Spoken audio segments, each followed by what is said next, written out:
নমস্কার। আজকে আমরা শুনব শ্রীমায়ের কথা মাতৃ সমীপে, স্বামী শারদেশানন্দজির স্মৃতিতে। বর্তমান মানব সমাজে পারিবারিক জীবনে ভীষণ অশান্তি জীবনকে দুঃসহ করে তুলেছে। পারিবারিক জীবনে সুখ শান্তি বিশেষভাবে নির্ভর করে মাতৃজাতির উপর। বর্তমান জগতের মাতৃজাতিকে সেবার আদর্শ শিক্ষা দেবার জন্য, গৃহস্থ জীবনে সুখ শান্তি প্রতিষ্ঠার জন্য শ্রী শ্রী মাতা ঠাকুরানীর আদর্শ জীবনের অভিব্যক্তি। ভারতে তথা বিদেশে তার মহতী জীবনের প্রভাব সুস্পষ্ট পরিলক্ষিত হচ্ছে। পবিত্রতম মধুরতম সুন্দরতম শব্দ হল মা। অভয়প্রদ শান্তাপ্রদ শান্তিপদ রূপ মাতৃমূর্তি। বর্তমান পৃথিবীর অশান্ত মানব হৃদয়ে শান্তিবাড়ি সিঞ্চন করতে ভগবৎ করুণা মাতৃরূপে আবির্ভাব। দেখাও যাচ্ছে জাতি ধর্ম সম্প্রদায়ের ভেদ বিশ্বসাত ভুলে পৃথিবীর সকল দেশের নরনারী মাতৃদর্শনে ছুটে আসছে, মাতৃচরণে লুটিয়ে পড়ছে। মা মা শব্দে আকাশ বাতাস প্রতিধ্বনিত করে তুলছে। আর এই জগৎজননী মায়ের সেই কথাগুলি আমাদের কানে অনুরণিত হচ্ছে। ওরাও আমার ছেলে, আমি সতেরও মা অসতেরও মা। আমার শরৎ স্বামী শারদানন্দ যেমন ছেলে, এই আমজাত গরিব মুসলমান মজুর তেমন ছেলে। প্রথমবার যখন মাকে দর্শন করতে উদ্বোধনে যায় তখন মা দেশে, তাই মাকে দর্শনের সৌভাগ্য সেবার আর হলো না। পূজানিয়া গোলাপ মা তখন সেখানে। তাকে দর্শন ও প্রণাম করলে তিনি আমরা এত দূর দেশ থেকে কষ্ট করে এসেছি শুনে বিশেষ স্নেহ ও সহানুভূতিতে দেখালেন এবং মায়ের দর্শন হলো না বলে দুঃখ করতে লাগলেন। আমরা তার দর্শনেই আনন্দ প্রকাশ করলে গোলাম মা হেসে বললেন, মধ্যভাবে গুরুং দদাত। তখন মায়ের সম্বন্ধে বিশেষ কিছুই জানতাম না। শুনেছিলাম ঠাকুরের সহধর্মিণী বেঁচে আছেন, উদ্বোধনে থাকেন, ভক্তরা তাকে দর্শন করেন এবং তিনি কোনো কোনো ভক্তকে দীক্ষাও দিয়ে থাকেন। কিন্তু উদ্বোধনে গোলাম মার কথায় বুঝলাম মা কিছু ভিন্ন প্রকৃতির এবং তাকে দর্শন করা খুবই সৌভাগ্যের বিষয়।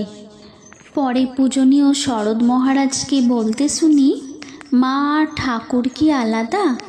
এই উক্তি শোনার পর মাকে দর্শন করার জন্য আমার মনে বিশেষ আগ্রহ হয়। এরপর একবার মায়ের দর্শনে যাব বলে গাড়ি করে হাওড়া স্টেশন পর্যন্ত যায়। কিন্তু যে বন্ধু গাড়িতে তুলে দিতে গিয়েছিল হঠাৎ পড়ে তার একটি হাত ভেঙে যায়। তখন তাকে নিয়েই আবার বাসায় ফিরে আসতে হয়। এর প্রায় 2 বছর পরে আমার জনৈক বন্ধু, পরে স্বামী জ্ঞানানন্দ, তিনি তখন নবাসন গ্রামে ছিলেন, পত্র লিখে জানান জয়রামবাটিতে গিয়ে মাকে দর্শন ও তার কৃপালাভের বিশেষ সুবিধা। ইতিমধ্যে আমার বিশেষ শুভানুধ্যায়ী 2 জন সুহৃদয় মায়ের কৃপালাভ করেছেন, একজন উদ্বোধনে অপরজন জয়রামবাটিতে। তাদের মুখে মায়ের কথা শুনলাম। একদিন স্বপ্নে মায়ের দর্শন হলো। অকস্মাৎভাবে মায়ের 3খানি ফটো পেলাম। তখন মায়ের ফটো পাওয়া খুবই কঠিন ব্যাপার ছিল। জয়রামবাটিতে পূর্বোক্ত বন্ধুর সঙ্গে প্রথম যেদিন সকালবেলায় উপস্থিত হই, মা সেদিন কালীমামার বাড়িতে ছিলেন। মায়ের ঘরের দরজায় জিনিসপত্র রেখে ঠাকুর প্রণাম করে আমরা কালীমামার বাড়ির দরজার সামনে এসেছি। মাও তখন সে বাড়ি থেকে বের হচ্ছেন। আমাদের দেখে দরজার সামনে যে বিরাট পাথরের টুকরো আছে তাতেই বসে পড়লেন।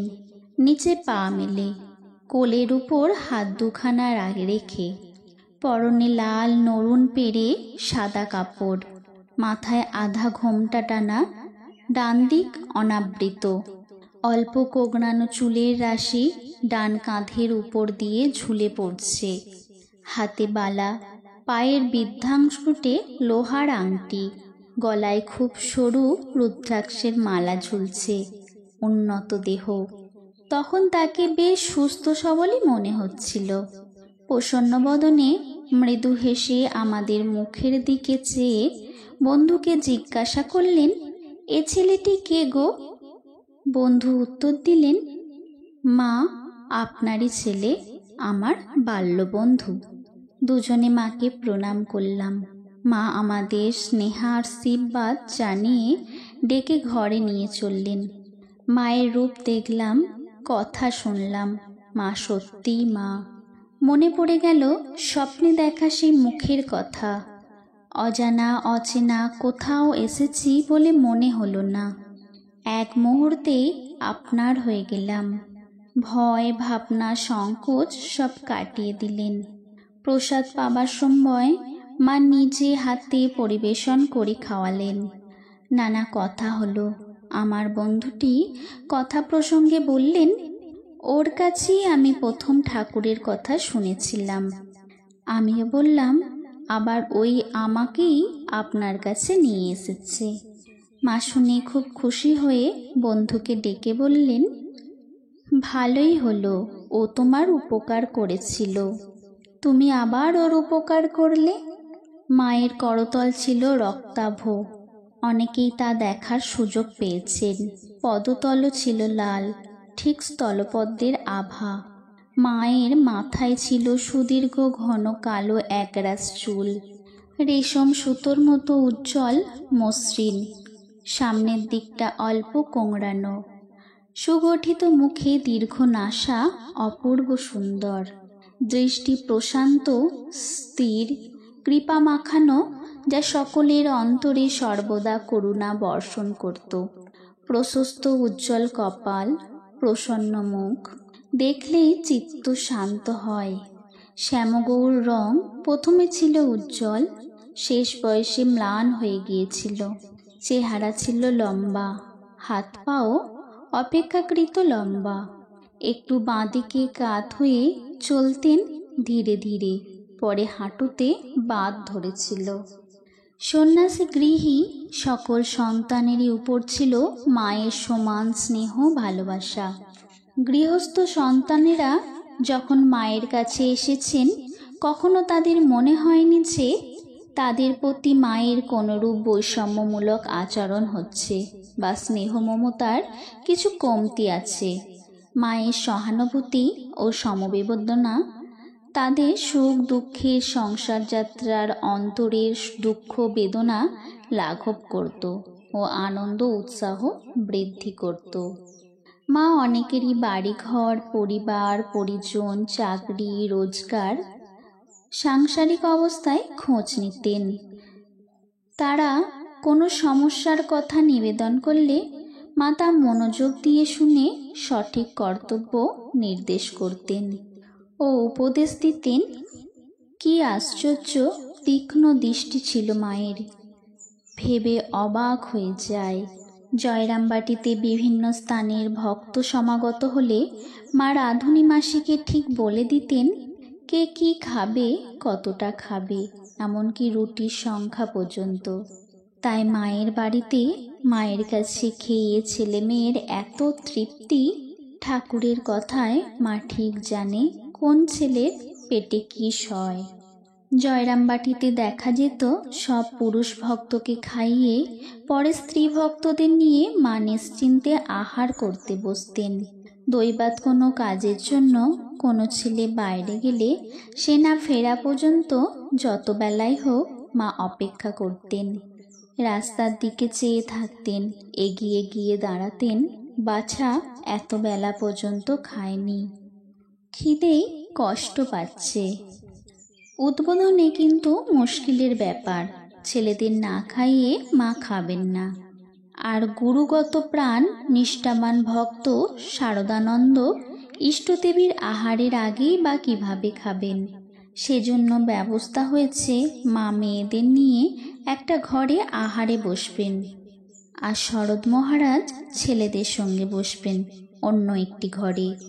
একই সময়ে মা পাড়া গাঁয়ের মেয়ে দেরিতে খাওয়া অভ্যাস, সেজন্য শরৎ মহারাজেরও হাতের কাজ শেষ হতে হতে বেলা হয়ে যায়। শ্রী শ্রী ঠাকুরের প্রসাদ প্রথমে মায়ের পাতে পরিবেশন করা হলো। মা তাড়াতাড়ি মুখে দিয়ে শরতের জন্য মহাপ্রসাদ করলেন।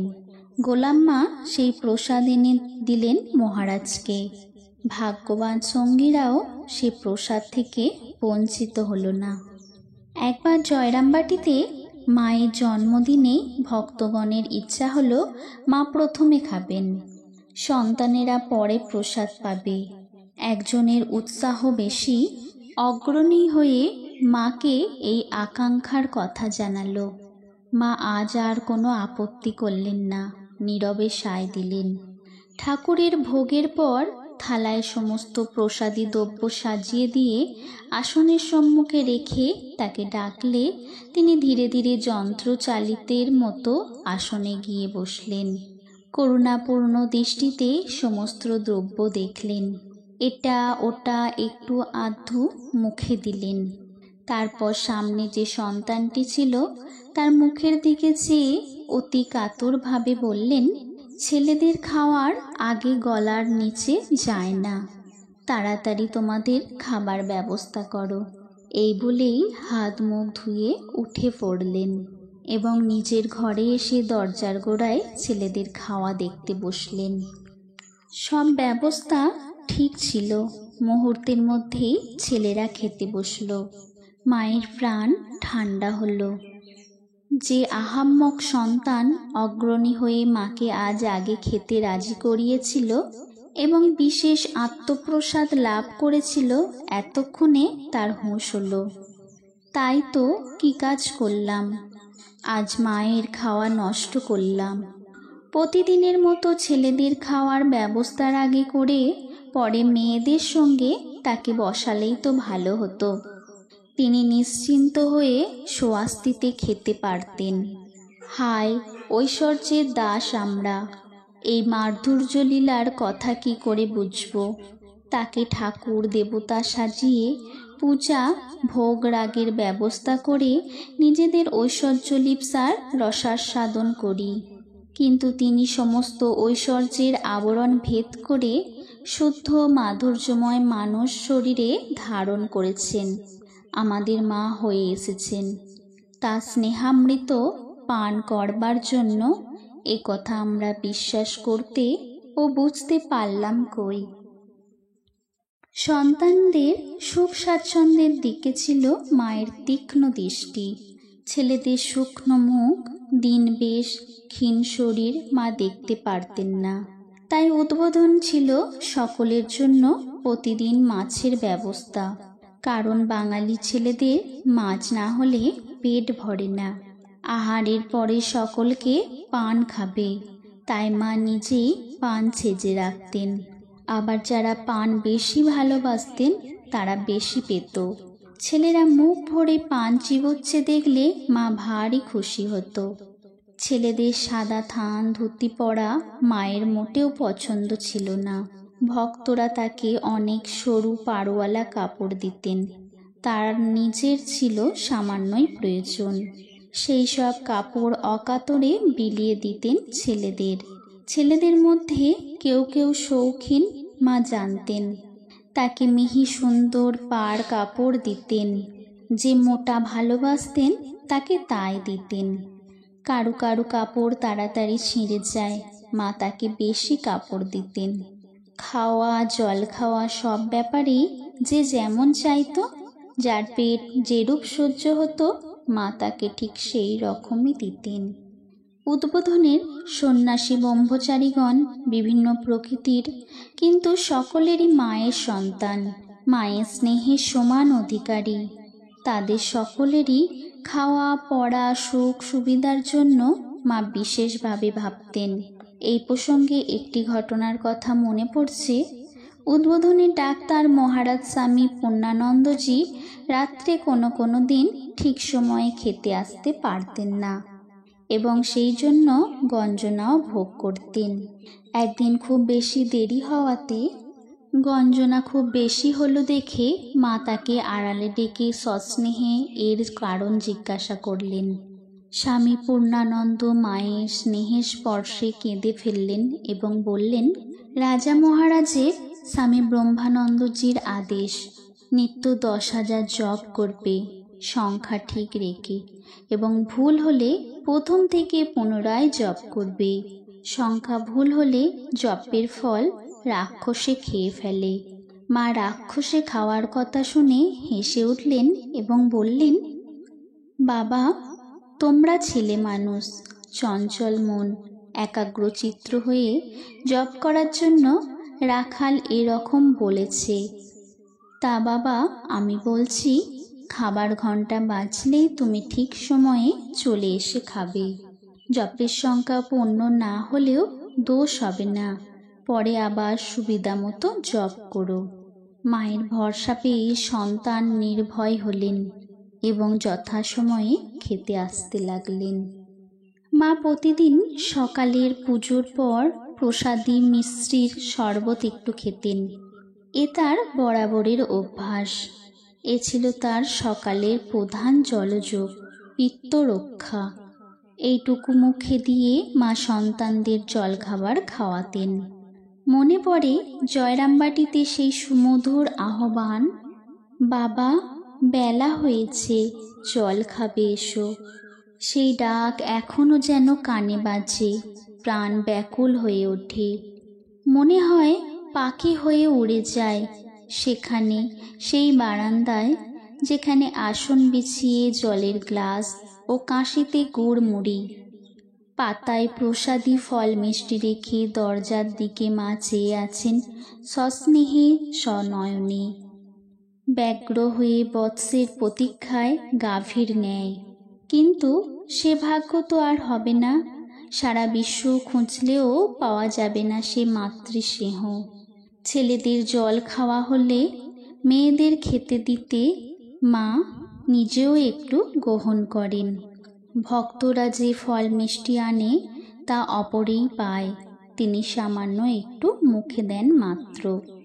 অল্প 4টি মুড়ি তার জলখাবার, পরে দাঁত পড়ে যায়, চিবোতে পারে না। তাই আঁচলে করে মুড়ি নিয়ে একটা নোড়া দিয়ে সেগুলো গুঁড়িয়ে নেন আর নবাসনের বউকে ডেকে বলেন, বৌমা, দাও তো একটু নুন লঙ্কা। জয়রামবাটিতে মায়ের বাড়ির খাওয়া সাধারণত মধ্যবিত্ত পরিবারের মতো। সকালে মুড়ি, দুপুরে সিদ্ধ মাঝারি চালের ভাত, কলাইয়ের ডাল, পোস্ত, একটি ঝাল তরকারি, একটু টক, কখনো শাক, ডালনা, ভাজা, অন্য কিছুও থাকে অনেক সময়। মাছ একটু প্রায়ই থাকে।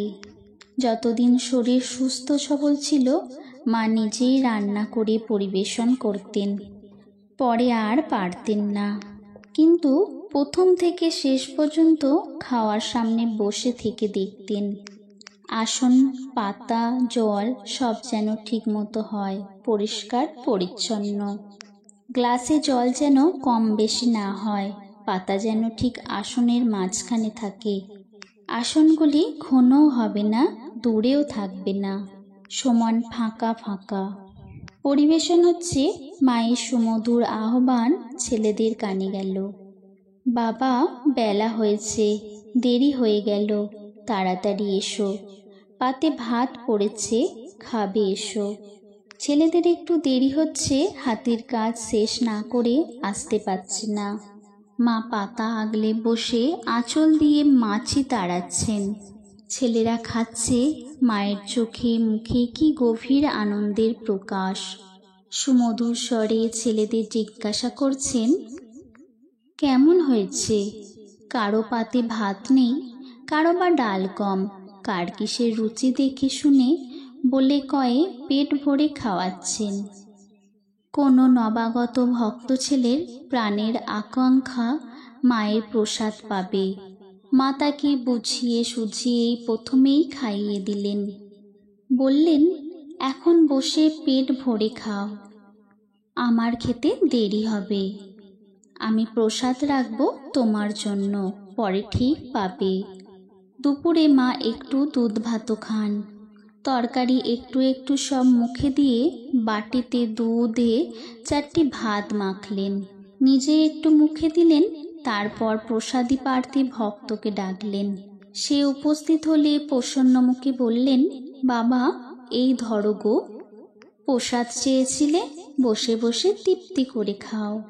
সন্তানের প্রাণ জোড়ালো, মায়েরও পরম আনন্দ। আবার এরকমও হয়েছে যে কোনো ভক্তের মায়ের প্রসাদ পাবার জন্য খুব আগ্রহে মা একটা সন্দেশ হাতে নিলেন, ঠাকুরকে দৃষ্টিভোগ দিয়ে তারপর নিজের জিহ্বাগ্রে স্পর্শ করিয়ে পরম স্নেহের সাথে সহর্ষে দিলেন সন্তানকে, বাবা, খাও প্রসাদ। রাতে মায়ের বাড়িতে জয়রামবাটিতে খাওয়া রুটি, তরকারি, গুড়, একটু দুধ। রুটি খুব চমৎকার হয়। মা নিজে হাতে আটা মাখেন, অনেকক্ষণ সময় নিয়ে টিপে টিপে অতি মোলায়েম করে। সন্ধ্যার পর ঠাকুরকে ভোগ দিয়ে সেই খাবার ভালোভাবে ঢাকা দিয়ে কাছে নিয়ে বসে থাকেন, যাতে ঠান্ডা না হয়ে যায়। ছেলেরা একটু রাত হলে খাবে, সন্ধ্যাবেলা ঠাকুরকে ডাকবে, তার স্মরণ করবে। আবার একটু রাত্রি না হলে খিদে পায় না, পেট ভরে খেতে পারবে না, তাই মা প্রতীক্ষা করছেন। মিটমিট করে প্রদীপ জ্বলে, ঠাকুরকে ধূপ দিয়ে প্রণাম করে আলো কমিয়ে দিয়ে মা পা মেলে বসে থাকেন। কোথাও কোন রাজ্যে তার মন বিচরণ করে কে জানে, সব নিস্তব্ধ। মায়ের প্রতিদিনের ঠাকুর পূজার জন্য আমি ফুল, বেলপাতা দিয়ে চয়ন করে আনতাম। একদিন তুলসী পাতা আনতে ভুল হওয়ায় মা অতিশয় দুঃখিত হন এবং বলেন, তুলসী আনোনি? তুলসী কত পবিত্র, যাতে দাও শুদ্ধ করে। আমি ব্যস্ত ও দুঃখিত হয়ে তৎক্ষণাৎ তুলসী পাতা এনে দিই এবং তখন থেকে সারা জীবন তুলসীর বিশেষ অনুরাগী হয়ে পড়ি। প্রতিদিনের পূজা শেষে মা মাটিতে মাথা স্পর্শ করে ঠাকুর প্রণাম করতেন। তারপর চরণামৃত পান করার সময় পূজার নির্মাল্য থেকে একটা প্রসাদী তুলসী একটু করো বেলপাতা মুখে দিতেন। এক ভক্ত দম্পতি জয়রামবাটিতে এসেছেন মায়ের কাছে। পথশ্রমে ক্লান্ত দেহ, সঙ্গে 4টি শিশু সন্তান, একজনের আবার ম্যালেরিয়া জ্বর। এসে দেখলেন অতি ছোট একটি খড়ের বাড়ি, তাও আবার লোকে ভর্তি। কোথায় থাকবেন, কোথায় বসবেন কে জানে, মাই বা কোথায়। মা সংবাদ পেলেন, ডেকে আনলেন ভিতরে। নিজে অগ্রসর হয়ে পরম স্নেহে সন্তান সহ কন্যাকে নিজের ঘরের বারান্দায় আনলেন।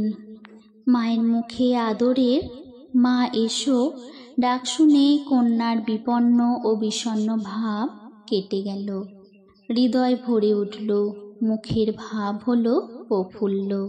মায়ের স্নেহের ইন্দ্রজালের মুহূর্ত সমস্ত দৃশ্য পরিবর্তিত হয়ে গেল। শিশুদের শোয়াবার, নিজেদের বসবার, বিশ্রাম করবার ব্যবস্থা হলো তৎক্ষণাৎ। মা নিজের ঘরের দরজার একপাশে মাদুর বিছিয়ে দিলেন। শুধু তাই নয়, শিশুর দুধ এমনকি ওষুধ পর্যন্ত চলে এলো।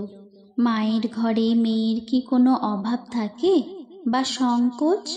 কিছুক্ষণের মধ্যেই দেখা গেল মায়ের বাড়ির অন্যান্য মেয়েদের সঙ্গে বোনের মতো তিনি কলসি কাঁকে বারুজ্যেদের পুকুরে চলেছেন স্নান করে জল আনতে। ভক্ত দম্পতি ফিরে যাচ্ছেন।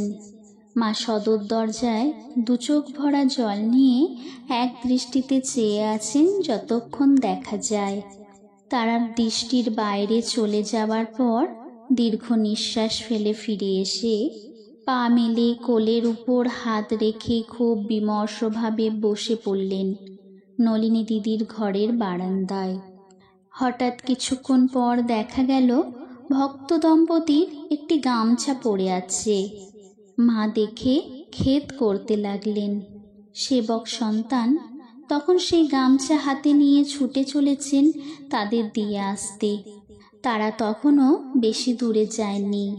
গামছা দেখে তারা লজ্জিত হলেন এবং সন্তানের নিকট কৃতজ্ঞতা প্রকাশ করে গামছা নিয়ে আবার সহর্ষে পথ চলতে আরম্ভ করলেন।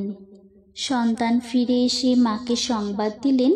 মায়েরও মনও প্রসন্ন হল। মা তখনও শোকাচ্ছন্ন হৃদয়ে বসে আছেন পূর্বোক্ত স্থানে। সন্তানটি বাইরের ঘরে বিশ্রাম করতে যাবেন, হঠাৎ শুনলেন মায়ের শোকার্ত কণ্ঠে কান্নার স্বর। আহা বাছা আমার, কালকে সে স্নান করে পড়তে পাবে না। যখনই শাড়ি খুঁজতে যাবে তখনই মনে হবে ফেলে এসেছি মায়ের বাড়ি। সন্তান ব্যগ্র হয়ে ছুটে মায়ের সামনে এসে দাঁড়ালেন। ভক্ত মহিলা স্নানান্তে ভিজে শাড়িখানি পুণ্যপুকুরের পাড়ে শুকাতে দিয়েছিলেন। মনে নেই, যাবার সময় ভুলে ফেলে গিয়েছেন। এতক্ষণ যে শোকাচ্ছ্বাস হৃদয় চেপে রেখেছিলেন, এখন তা ফুটে বের হলো। কান্নার স্বরে খেদ করতে লাগলেন। জনৈকা নিঃসন্তানা রূঢ়ভাবে বললেন, মাগে কোন দিকে সামলায় এতগুলো কাচ্চা বাচ্চা? তার কর্কশ স্বর, কঠোর বাণী মায়ের শোকের মাত্রা বাড়িয়ে তুলল। অশ্রু বর্ষণ করতে করতে ভগ্ন স্বরে বলতে লাগলেন, ভুল তো হবারই কথা। মা কি মন কি ছেড়ে যেতে চায়? একটি রাত কাছে থাকতে পেলে না, প্রাণ খুলে দুটি কথা বলতে পেলে না। সন্তানটি কাপড়ের দিকে চাইতেই নলিনী দিদি মুরব্বিয়ানার সুরে বললেন, এই একবার ছুটে এলো, আর যেতে হবে না। তারা এতক্ষণ অনেক দূরে চলে গেছে। মায়ের দিকে চেয়ে সন্তান স্থির থাকতে পারলেন না। শাড়িখানা হাতে নিয়ে মাকে বললেন, বেশি দূর যায়নি, এক্ষুনি দিয়ে আসছি। মায়ের মুখ প্রসন্ন হলো। স্নেহস্বরে বললেন, বাবা রোদ আছে, ছাতা নিয়ে যাও। ভক্তেরা অনেক দূরে গিয়েছিলেন।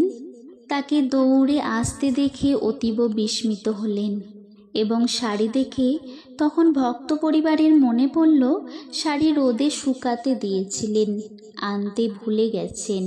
ভক্তেরা লজ্জা ও বিনয় প্রকাশ এবং আফসোস করে বললেন যে এত কষ্ট করে শাড়ি আনবার প্রয়োজন ছিল না। সন্তান যখন মায়ের দুঃখ ও উদ্বেগের কথা জানালেন, তখন প্রথমে তাদের মন বিস্মিত ও স্তম্ভিত হল। পরে মাতৃস্নেহে দেহ পুলকিত, হৃদয় বিগলিত হয়ে গেল। এ তো পাতানো মায়ের সন্তানের প্রতি স্নেহ নয়। অল্প সময়ের মধ্যে এমন সম্পর্ক পাতানো সম্ভব নয়। ক্ষণিকের দেখা, কিন্তু যে স্নেহের স্পর্শ তারা পেলেন তা চিরস্থায়ী। এ যেন দীর্ঘকাল পথে ঘোরা মা হারা সন্তানের মাকে ফিরে পাওয়া। নমস্কার। শ্রী শ্রী মায়ের কথা আজ এই পর্যন্ত। মায়ের ভিডিওটি আপনাদের কেমন লাগলো তা অবশ্যই কমেন্ট করে জানাবেন। আর আমার চ্যানেলের নতুন বন্ধু হয়ে থাকলে অবশ্যই চ্যানেলটি সাবস্ক্রাইব করবেন। জয় ঠাকুর, জয় মা, প্রণাম।